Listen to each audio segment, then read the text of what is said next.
Welcome back to Dinar Community Channel. I sat in meetings behind closed doors, watched secret dashboards update in real time, and read classified memos that most will never see. What I witnessed as an insider in the RV exchange world will shatter every assumption you've ever had about the dinar, the dong, and the global reset. This isn't just a currency shift, it's a quiet revolution, and if you're not ready, you'll be left behind. I never expected to be at the center of one of the most anticipated financial events in modern history. When I joined the foreign currency division of a major financial institution years ago, I thought I was simply stepping into a stable role, routine, structured, maybe even a little mundane. What I didn't know then was that I'd soon find myself embedded within a web of confidential operations, classified meetings, and high-stakes preparations surrounding what the world has come to know as the RV, the revaluation of the Iraqi dinar and other currencies. What I'm about to share will not only challenge what many believe about the RV, it may redefine how you prepare for it. Over the years, I witnessed things that were never intended to be seen by the public: internal memos, restricted conference calls, clandestine bank procedures, and patterns that connected global political decisions with financial actions at the institutional level. These aren't theories, they're lived experiences, and once you understand what's really behind the curtain, you'll never look at this event the same way again. Let me start with the most common misconception. People think the RV will happen like flipping a switch. One day the dinar is low in value, and the next day it explodes to several US dollars per note. But behind the scenes, the process is far more methodical and multi-layered than the public is led to believe. In fact, the RV isn't a single moment. It's a carefully choreographed rollout that's already underway, just not in the way most expect. In the vaults of currency trading floors, there are movements, subtle but undeniable. I've seen bulk orders of IQD and VND placed in volumes that surpass traditional investment demands. I've watched as secure communications between Tier 1 banks discussed liquidity expansion events, a term that seemed vague until I realized it was their internal code for phased activation. You won't find that language in public releases. It's all part of the internal narrative, an alternate vocabulary used by insiders to discuss a transformation without raising red flags externally. What truly shifted my perspective were the meetings.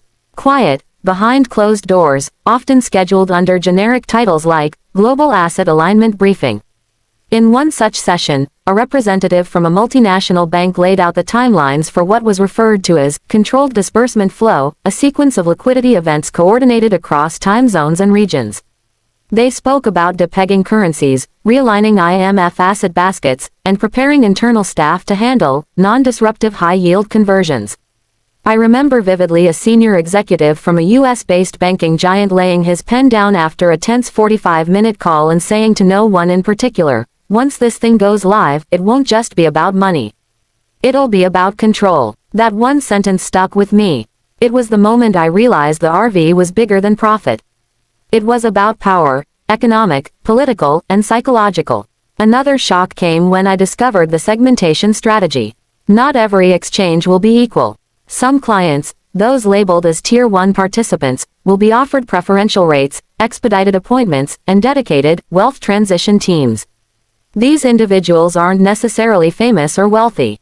They're connected. Their profiles are stored in private databases with notes like, eligible for structured payout, pre-approved for NDA-linked access, or candidate for asset leverage package. Many in the dinar community don't realize that a great deal of the exchange infrastructure has already been built quietly behind closed doors. Specialized exchange centers have been test-run under the guise of other operations. Teams have been trained on protocol that includes biometric verification, behavioral analysis, and even AI-assisted fraud detection. Yes, artificial intelligence is already involved in the vetting of exchange candidates. One of the most eye-opening revelations involved the role of behavioral analytics. Our systems would tag individuals based on their online activity, financial habits, and social connections. If someone posted frequently about the RV, exhibited signs of desperation behavior, or had irregular financial patterns, they'd be flagged for further assessment before an exchange was approved.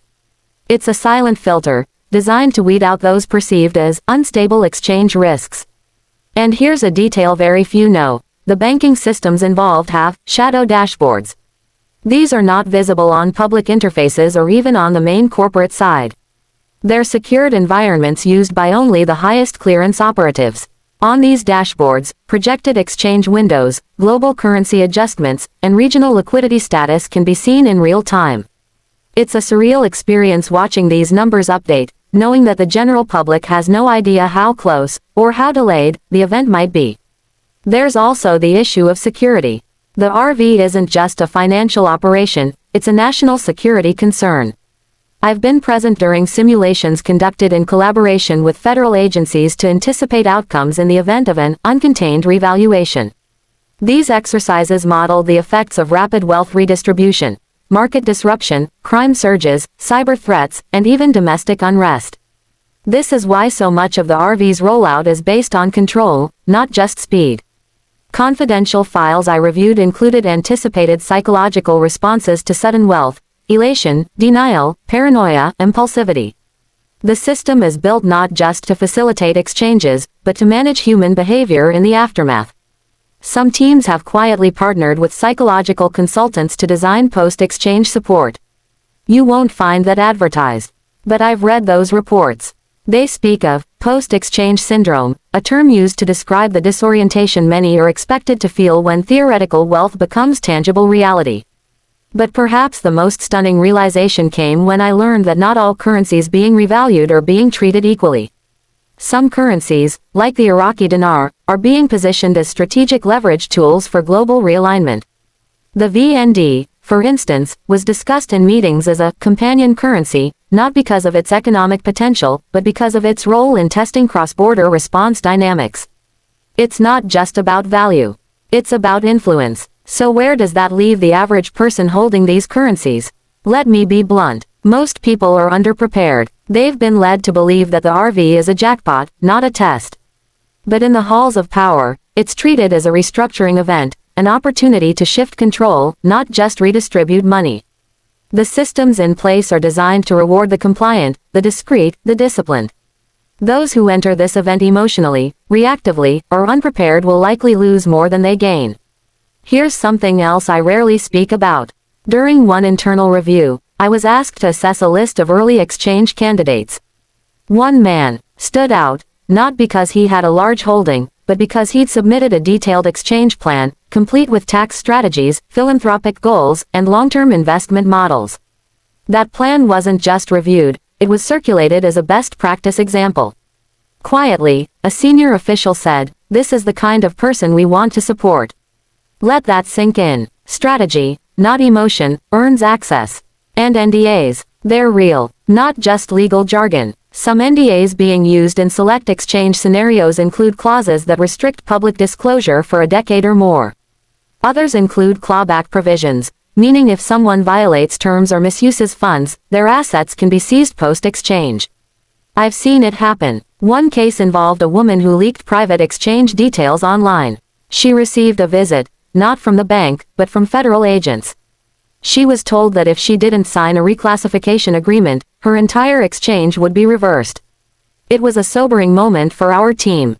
And yet, despite all the layers of secrecy, one truth became undeniable the longer I remained on the inside: the RV is real. Not hypothetical, not wishful thinking. It's an orchestrated shift, already initiated in small, controlled stages. But it's not a free-for-all. It's a measured release, designed to test character, discipline, and strategy. Those waiting for a public announcement may never hear one. Those expecting an obvious signal may miss the window entirely.